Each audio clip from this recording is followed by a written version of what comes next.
There's no f***ing way. Oh god!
Let's go.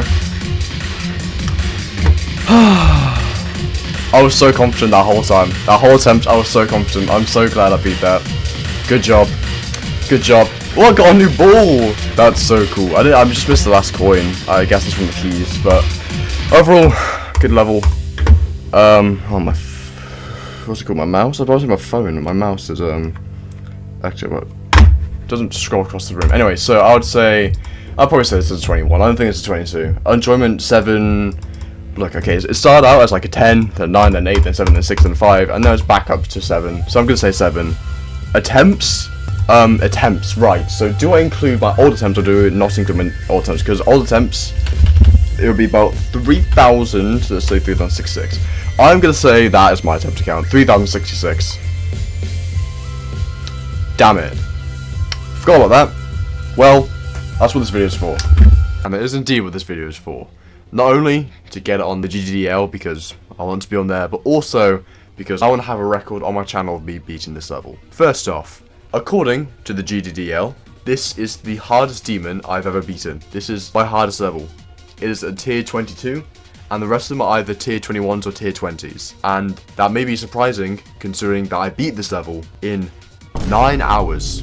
Yep, I beat my 4th, sort of 5th, if you count Nihilicious, Extreme Demon in 9 hours. And potentially my hardest. I guess I have a lot of untapped skill used at any moment to beat really, really hard levels. So how did I beat it in 9 hours? Well, basically, I just verified my Extreme Demon level, Nihilicious. After 3 years of making the level, building it all, making the layout, bug fixing it, balancing, verifying, doing all that, I finally beat it.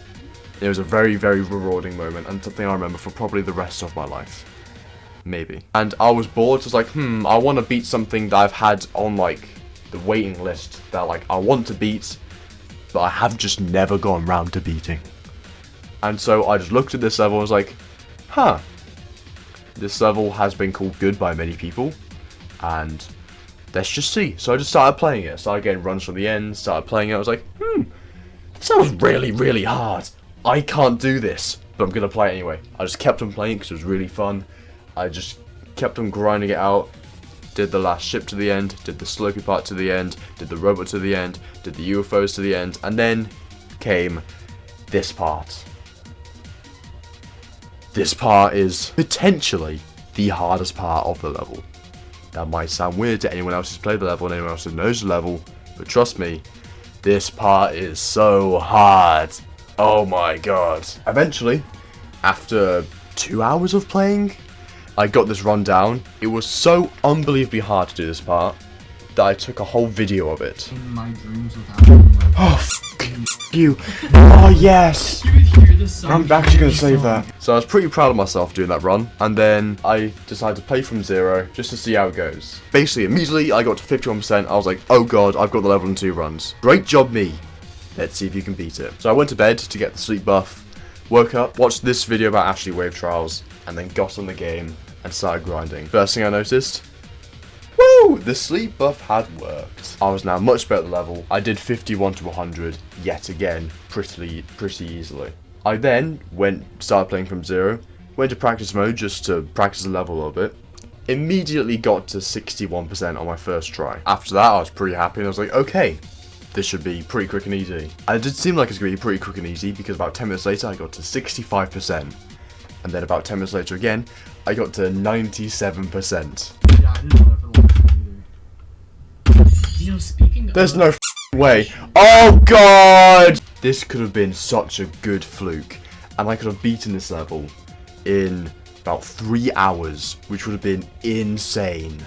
And I probably would have thought, oh, it might be an insane demon then. But no. I died to 97% and I never got back there. Sort of. I'm a little devastated. But I also now know that I can 100% beat this level. And most likely beat it today. So I go on a grind. And so far it's been 3 hours into the grind, including the 2 hours from last night and the hour from today. I kept on practicing the level, kept on getting good runs. As it went on, started dying more and more and more to the ending.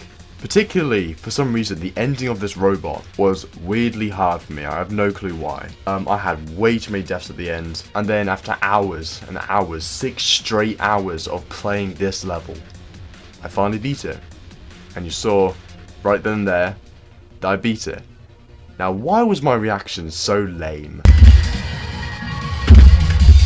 Let's go. Oh my god, I did it, I beat it, I beat it, I beat it.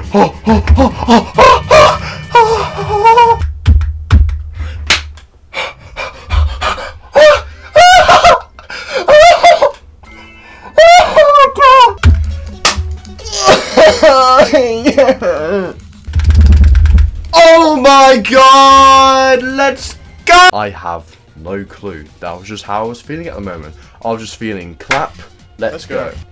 That's how most of my reactions are, to be fair. They're just a clap and then I start screaming. But this one's a clap and then I don't do anything.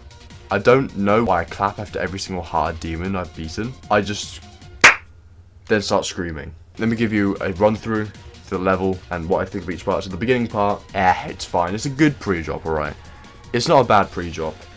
The only problem I have with it is that this first click is so damn hard. That's all I can say for the first part. This ball part is pretty easy. There's a few like clicks, specifically this last one, which there's a bug where you can die to this invisible saw blade. Then it's this easy cube section, which doesn't really have much merit to it. And then we get to the ship and ball, right before the infamous wave part. This was way, way, way harder than I thought it would be. Doing these clicks and doing the movements in this part was honestly, I think, the third hardest part in the whole level, which not many people would say, but I would say so.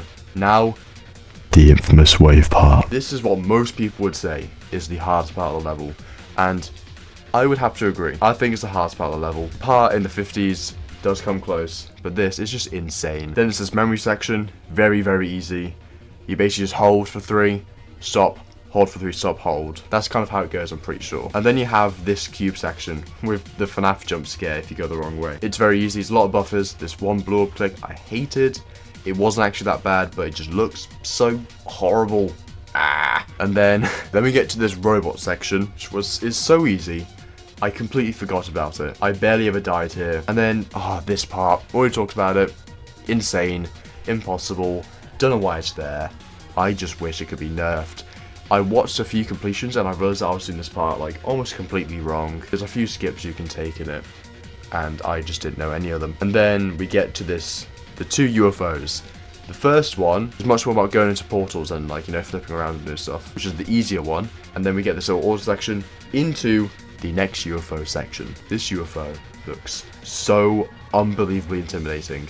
You look at the gaps, you look at what you have to do, you look at the UFO, you look at 60% of the level, and you're like, how do I do this? Well, surprisingly, it gets very, very consistent. And after you get past that, you get to this robot section, and this is probably when you have a fighting chance to beat the level. Well, that's what it is like for most people, unless you're me.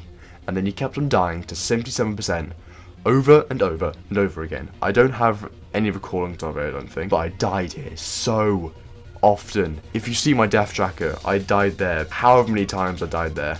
And I think my pass rate was like 40%. And it's not even that hard. And we get to the ending when it slows down and it's the slopey cube and ball. I didn't have too much trouble with it. It's a bit janky. Everyone thinks it's a bit janky because, it's a bunch of slopes. And then we get to the ship part, which is an unnecessarily hard difficulty spike right at the end of the level. I don't know why it's so hard. I actually do know why it's so hard, because these guys are evil, evil people who want to see the the poor souls of extreme demon grinders and people trying to beat their first few extreme demons suffer into eternity. Anyway, so the ship part, it's very hard, and then we get to the final queue part, which this final queue part is so hard.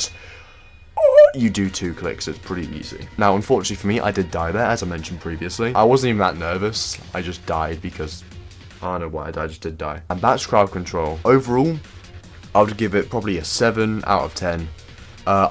If I beat this when I got 97%, easy 10 out of 10. Maybe like 9.5 out of 10, but 10 out of 10 level, great level. If I beat it like 2 hours later, 9 out of 10. If I beat it 2 hours after that, like 8 out of 10. If I beat it an hour after that, it would have been like a 5 out of 10. But because I beat it an hour after that, it's a 7 out of 10 because I took a break and then I felt better about it. So overall, would recommend this level. Not as your first, but maybe as your, like your second or your third or your fifth, as you're doing for me, because Nihilicious, I'm counting that level. Hope it gets rated.